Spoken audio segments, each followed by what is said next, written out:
नमस्कार दोस्तों, आज मैं आपको दिखाने वाला हूं कि कुछ मिस्त्री साइट पर किस प्रकार से मकान मालिकों का पैसा और घर की मजबूती दोनों को कैसे बर्बाद कर देते हैं। इसलिए आपको घर बनवाते समय हमेशा कुशल अनुभवी मिस्त्री को ही लाना चाहिए। यहां मैं आपको दिखाता हूं कि कैसे एक मिस्त्री ने यहां पर काम किया है, तो आप देखेंगे कि इनका खर्च कैसे बढ़ने वाला है। वो जो कॉलम आप ऊपर देख रहे हैं उसको नीचे से जाना था और वह गया ही नहीं। ये जो स्टेयर का लैंडिंग देख रहे हैं, वैसे यहाँ होना ये चाहिए था कि 2 कॉलम देने चाहिए थे और लैंडिंग को रेस्ट करने के लिए उस पर बीम बनाया जाना चाहिए था। लेकिन मिस्त्री का कारनामा देखिए, उसे वाल पर ही ढाल दिया है और जब फंस गया तो कॉलम नीचे से न ले जाकर छत के ऊपर से ही कॉलम बनाना स्टार्ट कर दिया है। लोग ज़मीन से 4-5 फीट नीचे से कॉलम फुटिंग डालते हैं ताकि छत का लोड बीम और कॉलम से होते हुए ज़मीन में ट्रांसफ़र हो जाए, जिससे बिल्डिंग स्टेबल रहे। अब यहाँ से बहुत ध्यान से समझने की कोशिश कीजिएगा। दोस्तों, ये ग्राउंड फ्लोर का जो सीढ़ी बनाया जा रहा है, सीढ़ी के दोनों तरफ कॉलम होता है और उस पर बीम बनाया जाता है। दोस्तों, ये जो स्टेयर का लैंडिंग है, इसको रोकने के लिए एक बीम की आवश्यकता होती है। तो दोनों कॉलम पर एक बीम बांधा जाता है और उसके सहारे से लैंडिंग को हम बीम पर रेस्ट करवाते हैं। लेकिन यहाँ पर बस एक और कॉलम होने की वजह से मिस्त्री ने बीम ही नहीं दिया और लैंडिंग का सारा भार ब्रिक वॉल पर ही दे दिया है। लेकिन ये क्या, जब मैं ऊपर फर्स्ट फ्लोर की तरफ जाता हूँ तो उसने चमत्कार ही कर दिया कि यहाँ फिर ऊपर कॉलम आ गया, क्योंकि यहाँ पर कॉलम के बिना इसका काम नहीं चलेगा। यहाँ पर स्टेयर को रेस्ट देने के लिए कोई बीम की जगह ही नहीं मिल पा रही है और बीम देने के लिए वो लैंडिंग पर 9 इंच का ब्रिक वॉल नहीं चला सकता। अब आप यहाँ पे देख रहे हैं 1 कॉलम, 2 कॉलम,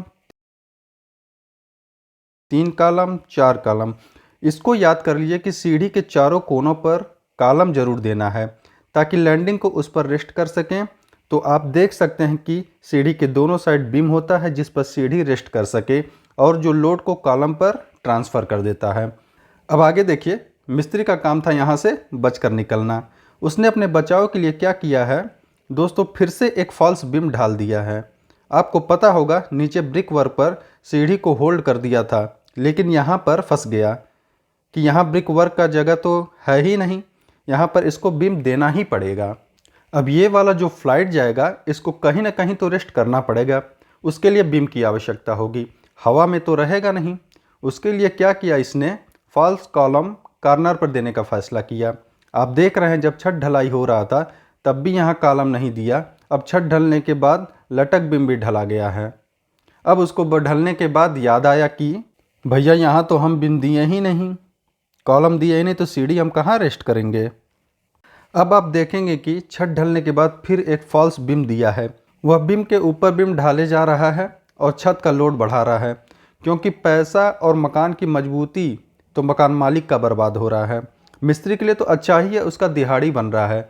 तो ऐसे मिस्त्री ठेकेदार से सावधान रहने की ज़रूरत है।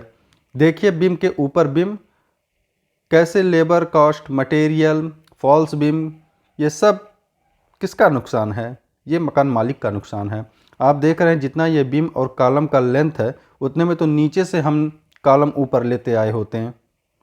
यहाँ सिर्फ मिस्त्री की गलती से काम खराब हुआ है। आपका मटेरियल भी लग रहा है और पैसा भी बर्बाद हो रहा है, लेकिन मजबूती नहीं मिल रही है।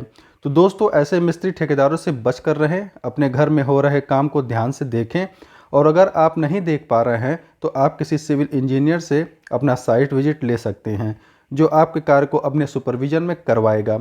दोस्तों, एक सिविल इंजीनियर होने के नाते हमारा कार्य है ऐसे मिस्त्री ठेकेदारों से आपके घर और पैसे की बर्बादी को रोकना और सही जानकारी आप तक पहुंचाना।